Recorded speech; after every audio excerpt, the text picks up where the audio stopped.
నాగేశ్వర్ గారు, నిన్న Telugu Desam party and Janasena party ఈ రెండు పార్టీలు కూడా ప్రభుత్వాన్ని స్థాపిస్తాయనే ధీమా వ్యక్తం చేశారు ఇరు పార్టీల నాయకులు కూడా. సో ఈ నవశకం సభ ద్వారా ఈ రెండు పార్టీల బంధం మరింత పెరిగిందని అనుకోవచ్చు. అంటే ఈ సభ పెట్టిందే తెలుగుదేశం పార్టీకి ఒక నవశకం కావాలని పెట్టారు. అఫ్కోర్స్ దానికి ఆంధ్రప్రదేశ్కు నవశకం అనే చెప్పినా రియల్గా పెట్టింది టీడీపీకి ఒక నవశకాన్ని ఇవ్వాలి అనేటువంటి ఒక లక్ష్యంతో పెట్టారు. సో అందువల్ల ఆ లక్ష్యానికి మాత్రం ఉపయోగపడుతుంది. అంటే టీడీపీని మరింత ఊపులోకి తీసుకురావటానికి, లోకేష్ను ప్రొజెక్ట్ చేయడానికి, టీడీపీ జనసేన బంధాన్ని బలపరచడానికి, టీడీపీ జనసేన స్నేహం ప్రపంచానికి చాటడానికి తప్పనిసరిగా ఉపయోగపడుతుంది, అనుమానమే లేదు. ఇక ఇది ఆంధ్రప్రదేశ్ రాజకీయాల్లో కొత్త శకాన్ని ప్రారంభిస్తుందా లేదా అనేది మనకు ఎన్నికల ఫలితాల్లోనే తెలియాలి.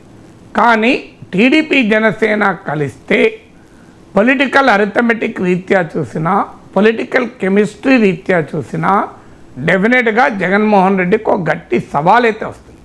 ఓడిస్తారు అనే పాయింట్ నేను చెప్పడం లేదు, ఎందుకంటే too early to comment also. ఎందుకంటే అందులో నేను ఎప్పుడు ఎలక్షన్లకు ముందు ఇది జరుగుతుంది, పలానా వాళ్ళు గెలుస్తారు, పలానా వాళ్ళు ఓడుతారని చెప్పను. ఈవెన్ తెలంగాణ ఎన్నికల్లో కూడా మీరు గమనిస్తే తెలంగాణలో గాలి ఎటు వీస్తోందని ఓవరాల్గా ఏ పార్టీకి ఏ ఫ్యాక్టర్స్ దోహదం చేస్తున్నాయని మాత్రమే విశ్లేషించారు. ఎన్నికలు అయిపోయాక ఎలక్షన్ కమిషన్ 5:30 తర్వాత ఎగ్జిట్ పోల్స్ పెట్టుకోవచ్చు అన్నప్పుడు ఎగ్జిట్ పోల్స్ 6 గంటల నుంచి వస్తుంటే 5:40కి నా ప్రిడిక్షన్ ఇచ్చాను.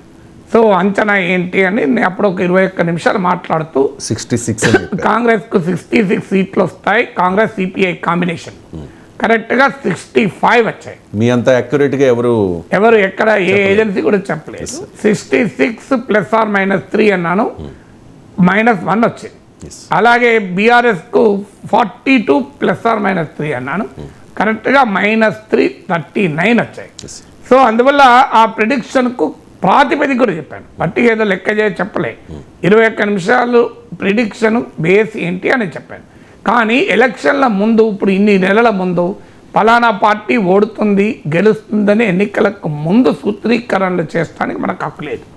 కానీ డెఫినెట్గా జగన్మోహన్ రెడ్డికి ఒక గట్టి పోటీ టీడీపీ జనసేన ఇస్తుంది. పొలిటికల్ అరిథమెటిక్ రీత్యా, పొలిటికల్ కెమిస్ట్రీ రీత్యా ఈ రెండింటి మధ్య తేడా ఏంటి అంటే, రెండు పార్టీలు కలిసినప్పుడు సహజంగా వీరి ఓటు వారి ఓటు కలుస్తుంది. ఇప్పుడు మీకు నా గుర్తున్నంత వరకు 10% దాకా ఓట్ డిఫరెన్స్ ఉంది వైసీపీకి టీడీపీకి లాస్ట్ ఎలక్షన్ ప్రాతిపదికగా తీసుకుంటే.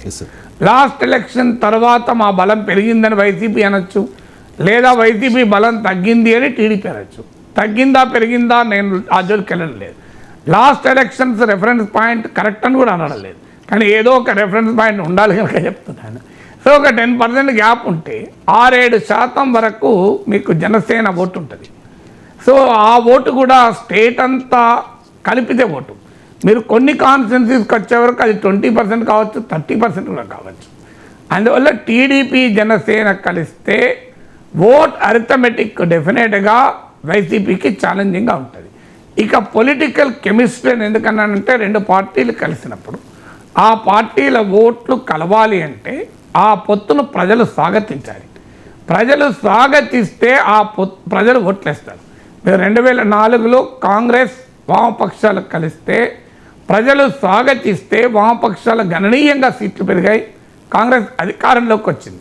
కానీ 2009లో వామపక్షాలు తెలుగుదేశంతో పొత్తు పెట్టుకుంటే ప్రజలు స్వాగతించలే, దాంతో వామపక్షాల సీట్లు తగ్గాయి, తెలుగుదేశం అధికారంలోకి రాలే.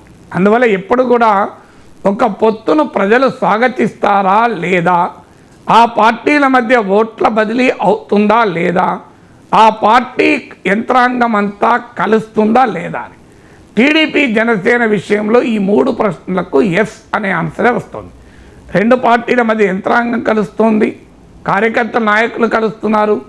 ఎక్కడైనా కొన్ని చోట్ల టీడీపీ జనసేన రెండూ బలంగా ఉన్న చోట సహజంగానే ఆస్పిరెంట్స్ ఉంటారు కనుక, ఈ పార్టీ తరఫున ఉంటారు, ఆ పార్టీ తరఫున ఉంటారు కనుక ఆ ఆస్పిరెంట్ల మధ్య కొంత కాన్ఫ్లిక్ట్ ఉండొచ్చు, అది సహజం.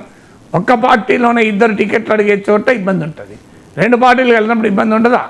కానీ ఓవరాల్గా చూసుకున్నప్పుడు టీడీపీ జనసేన అలియన్స్ను ఆ రెండు పార్టీల కార్యకర్తలు స్వాగతిస్తున్నారు, ఆ రెండు పార్టీల అభిమానులు అంగీకరిస్తున్నారు.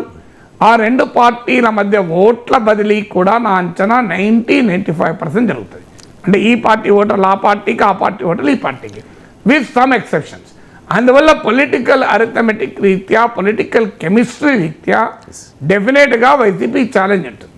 అందువల్ల వైసీపీ అందుకే మొదటి నుంచి కూడా జనసేన టీడీపీతో కలవకుండా తమ దగ్గర ఉన్న అస్త్రాలన్నీ ప్రయోగిస్తూ వస్తుంది. ఎందుకు పవన్ కళ్యాణ్ ఎందుకు ముఖ్యమంత్రి కాకూడదు, ఎందుకు కాపుల ఓట్లు తీసుకెళ్లి కమ్మల చేతుల్లో పెడతారు, ఎందుకు రంగాన్ని చంపిన వాళ్ళతో మీరు కలుస్తారు, ఎందుకు ముద్రగడ్డను అవమానించిన వాళ్ళతో కలుస్తారు, ఇవన్నీ ఎందుకు చెప్తున్నారు? టీడీపీ జనసేన కలవకూడదని వైసీపీ లక్ష్యం కనుకనే చెప్తున్నారు. మీరు ఇద్దరు కలిస్తే మాకేంది అనుకుంటే అక్కడ చెప్పరు కదా.